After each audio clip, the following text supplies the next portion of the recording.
Кой ще започне? Би трябвало ти да започнеш, ма предлагам аз да кажа здравейте, ти да продължиш. Добре. Здравейте!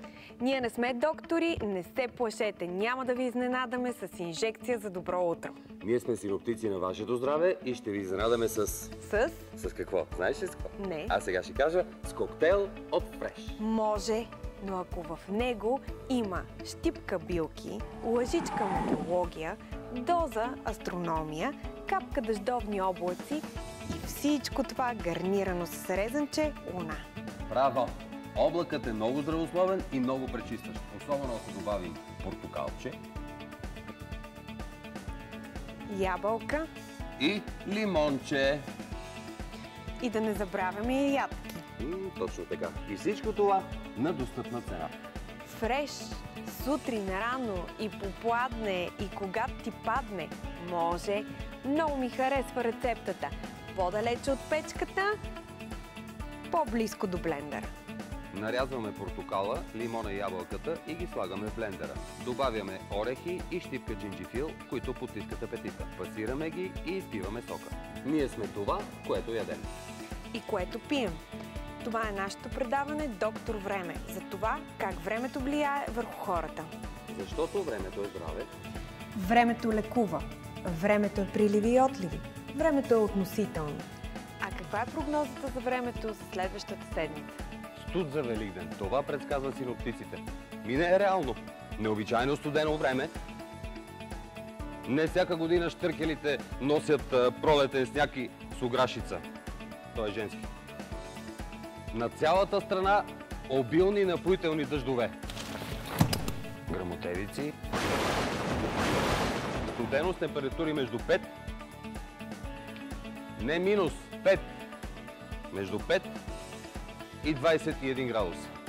Атмосферното налягане за тази част от месеца ще бъде малко по-ниско от нормалното. Вярно, ниско е. Слънцето най-после ще греене за малко. На 21 и 22. И след това отново ще избяга на някъде. Много капризно време. Луната и звездите направо са полудели. За 2 седмици 2 затъмнения. Едно слънчево и едно лунно. Това е невероятно. Планетите ще разпънат Земята по време на Великден. И това се случва веднъж на 500 години.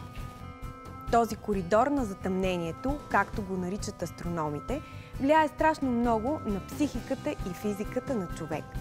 На хората с хронични и сърдечно-съдови проблеми. През този период раздразнителността ще надделява над разума. Добре би било по време на затъмнение да си вземете един контрастен душ. Това е най-обикновено редуване на топла и студена вода, като се завършва с студена.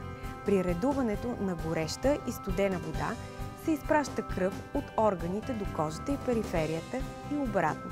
Това стимулира повишаването на количеството кислород до тъканите, помага за правилното пренасяне на белите кръвни клетки и улеснява изхвърлянето на токсините и метаболитните отпадъци.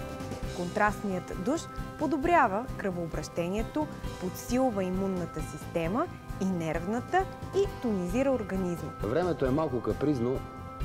Как ли ще ни влияят промените? Да попитаме консултантът на Доктор Време, доктор Бисер Георгиев, за биопрогнозата.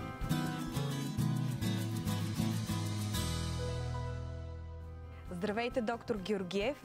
Няма нищо по-хубаво от лошото време. Но за кого? За хората с алергии, разбира се, защото дъждовното време изправя въздуха от полените в него. Да погледнем картата на България, как се отразяват климатичните особености върху хората. В северо-западна България, където времето е дъждовно, хората с алергии ще се чувстват доста по-добре, за разлика от централната и южна част на страната, както и по Черноморието, където бих могли да се изострят оплакванията от алергии. Да, и аз имам алергия към полените и винаги правя една бабина рецепта с сух корен от женско биле. Сигурно я знаете. Да, рецептата е лесна. В 1 литър вода, 2 чайни лъжички от сухия корен, вари с 30 минути и чай се пие 2 или 3 пъти през деня. А как влияе времето върху ставните заболявания? Влагата по принцип влияе доста негативно върху хората с ставни проблеми. Поради тази причина хората, които живеят в северната част на страната, както и по поречието на река Дунав, ще се чувстват доста по-зле, за разлика от хората в южните части на страната, където времето е очаквано по-сухо. Какво препоръчвате за страдащите от артрит?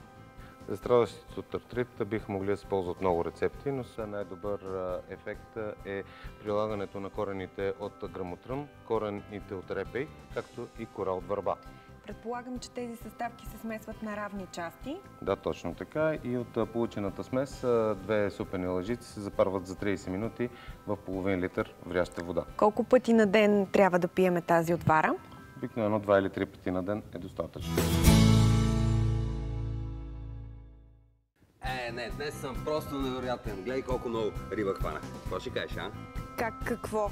Уловил си риба Да. и то от магазина. Ти не си по риболова, ти си по яденето. Да, хапвам си. Обаче само здравословна храна. Риба? Риба, ама с кумрия. Защото дори в сезона на агнешкото е добре поне 2 пъти седмично да ядем рибка. И то с кумрия. Да. Защото скумрията съдържа най-много омега-3 наситени мазнини. Това помага за хроничната умора и за депресията. Предлагам вечеря с кумрия и чаша хубаво бяло вино.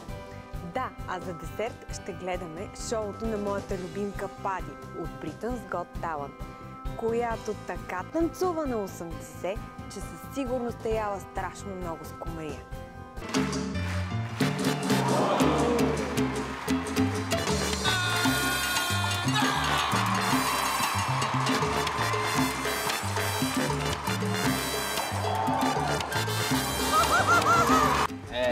Това е урок по щастие.